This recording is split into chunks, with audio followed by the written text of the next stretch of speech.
फज्र की नमाज के बाद गांव में सन्नाटा था। लोग अपने घरों से निकलकर हमें देख रहे थे। 2 टूटे हुए आदमी, एक घायल, एक पागल।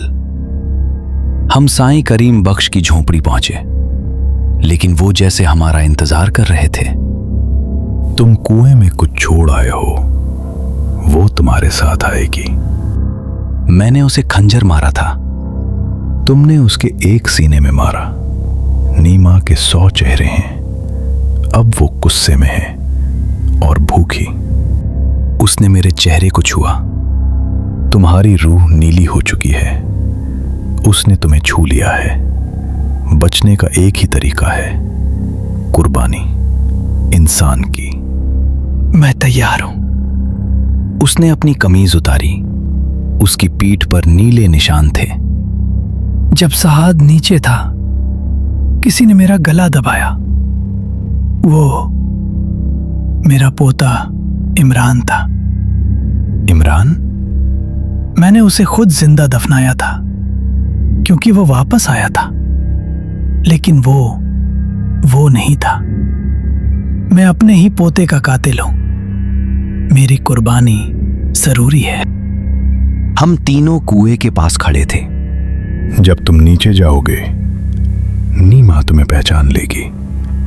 वो तुम्हारा पोता इमरान दिखाएगी, या तुम्हारी बीवी हूरी, या मेरी मां।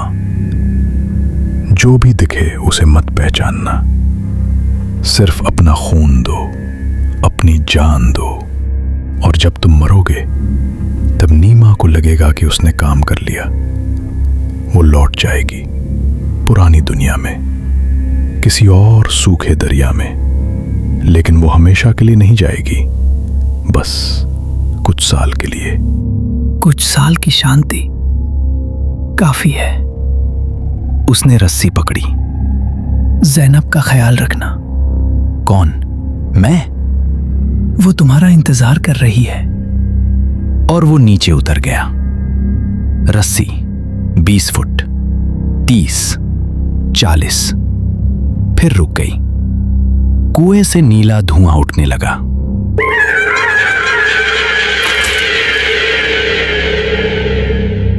फरियाद, तेरे पोते को याद है तूने क्या किया? इमरान, मुझे माफ कर दे। माफी नहीं, तुझ मौत मिलेगी। फिर एक चीख, सैकड़ों आवाजों की। मैंने झांका और फिर कुछ नहीं दिखा। कुएं का मुंह बंद हो चुका था।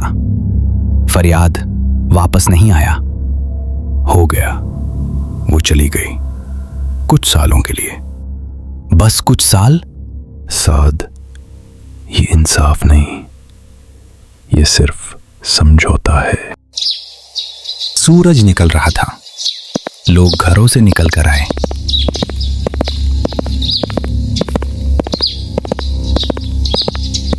उन्होंने देखा कि कुएं के ऊपर नीले कपड़े गायब थे और कुएं का मुंह पत्थरों से बंद था।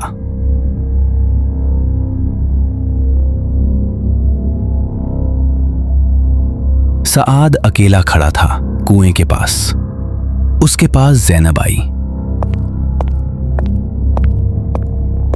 मेरे अब्बू ने तुम्हें भेजा है या खुद आए हो?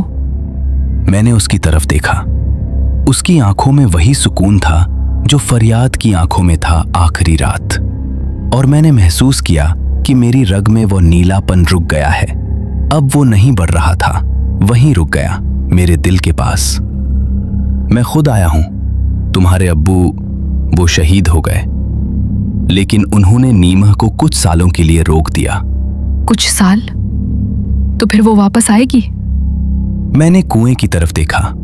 पत्थरों के नीचे से कुछ नीला चमक रहा था, बस एक झलक, जैसे कोई आंख खुलकर बंद हो गई। शायद, लेकिन मैं यहां रहूंगा, उसका इंतजार करूंगा, और जब वो आएगी मैं तैयार होऊंगा।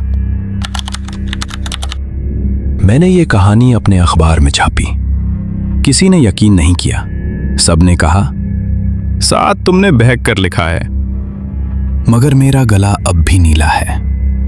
और रात को जब मैं लाहौर की सड़कों पर चलता हूं, कभी कभी मुझे लगता है कि कोई मुझे पुकारता है, बिल्कुल मेरी माँ की आवाज में। साद, साद। मैं जवाब नहीं देता, कभी नहीं। लेकिन आज रात मुझे लगता है कि वो मेरे दरवाजे पर दस्तक दे रही है, इस बार फरियाद की आवाज में। साद, दरवाजा खोल।